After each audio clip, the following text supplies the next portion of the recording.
నమస్తే. ఈరోజు మన విశ్లేషణలో ఒక అద్భుతమైన, మనందరికీ ఎంతో ఇష్టమైన పౌరాణిక కథను తెలుసుకోబోతున్నాం. అదే దుర్గామాత, ఆ దివ్యమైన సింహవాహిని సాధించిన మహావిజయం. ఇది కేవలం ఒక కథ మాత్రమే కాదు సుమా, చీకటిపై వెలుగు సాధించిన అద్భుతమైన గెలుపు. మరి ఆ శక్తి స్వరూపిణి కథేంటో వెంటనే చూసేద్దామా? సరే, అసలు కథలోకి వెళ్లే ముందు ఒక్కసారి ఆలోచించండి. ఒక బలమైన శక్తిని ఎవ్వరూ ఓడించలేనంత స్థాయికి చేరితే వాళ్లను ఎవ్వరూ అడ్డుకోలేకపోతే ఏమవుతుంది? ఖచ్చితంగా అది ఊహించడానికే చాలా భయంగా ఉంటుంది కదా. సరిగ్గా ఇక్కడే మన కథలో అసలైన సమస్య మొదలవుతుంది. ఆ శక్తి గనక వినాశనానికి దారితీస్తే జరిగే నష్టం అంతా ఇంతా కాదు. ఇక అసలు విషయానికి వద్దాం. ఇది చాలా చాలా కాలం క్రితం జరిగిన మాట. అంతా ఎంతో ప్రశాంతంగా సాగిపోతున్న ఆ సమయంలో ఊహించని విధంగా ప్రపంచమంతా ఒక భయంకరమైన చీకటి కమ్మేసింది. ఎటు చూసినా భయం, అభద్రతాభావం. అసలేం జరుగుతోందో ఎవ్వరికీ అర్థంకాని ఒక మహాముప్పు హఠాత్తుగా వచ్చిపడింది. మరి ఆ ముప్పు వెనక ఉన్నది ఎవరూ అనుకుంటున్నారు?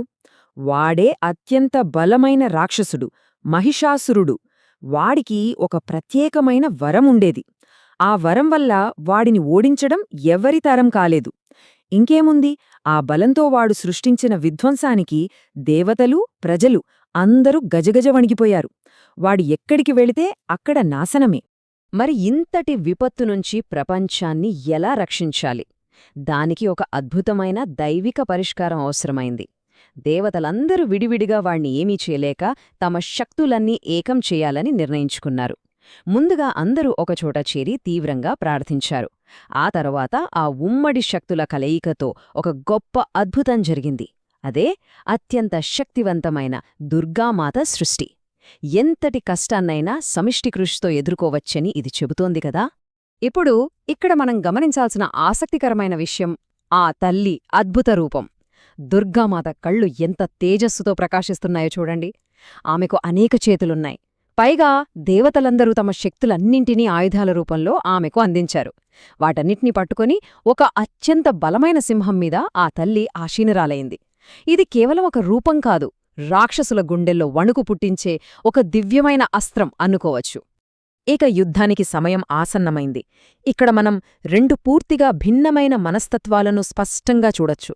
దుర్గామాత రణరంగానికి రాగానే ఆ మహిషాసురుడు అహంకారంతో పకపకా నవ్వాడు. నన్నెవరో ఓడించగలరు అనే విపరీతమైన గర్వం వాడిది. కాని దానికి పూర్తిగా విరుద్ధంగా దుర్గామాత అపారమైన ధైర్యంతో, ఆశ్చర్యపరిచే ప్రశాంతతతో ఉంది.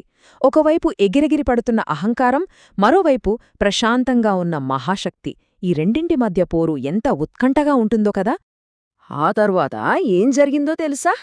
ఆ అహంకారానికి, దైవిక శక్తికి మధ్య భయంకరమైన యుద్ధం మొదలైంది. ఇది ఏదో ఒక్కరోజులో ముగిసిన పోరాటం కాదు.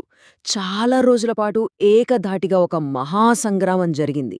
దైవత్వానికి, రాక్షసత్వానికి మధ్య జరిగిన ఈ సుదీర్ఘమైన పోరు చరిత్రలోనే ఒక భారీ యుద్ధంగా నిలిచిపోయింది. ఒక్కసారి ఈ క్రమాన్నంతా మనము ఒకచోట చూద్దాం. ముందుగా గతం, మహిషాసురుడు ప్రపంచాన్ని అల్లకల్లోలం చేయడం. ఆ తర్వాత ఒక అద్భుత క్షణం, దేవతలు ఏకమై దుర్గామాతను సృష్టించడం.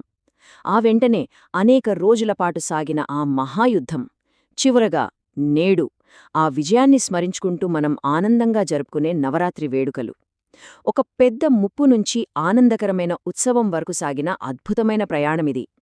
ఆ భీకరమైన, సుదీర్ఘమైన పోరాటం తరువాత చిట్టచివరికి ఆ గొప్ప క్షణం రానేవచ్చింది. తన అపారమైన శక్తితో, అచంచలమైన ధైర్యంతో దుర్గామాత ఆ మహిషాసురుణ్ణి పూర్తిగా మట్టికరిపించింది. వాణ్ణి అంతం చేసింది.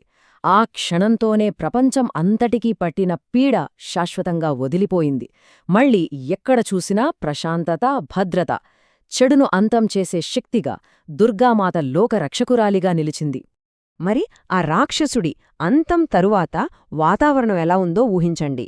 ప్రజలు, దేవతల ఆనందానికి అవధులు లేవు. ఎక్కడ చూసినా సంగీతం మారుమోగింది.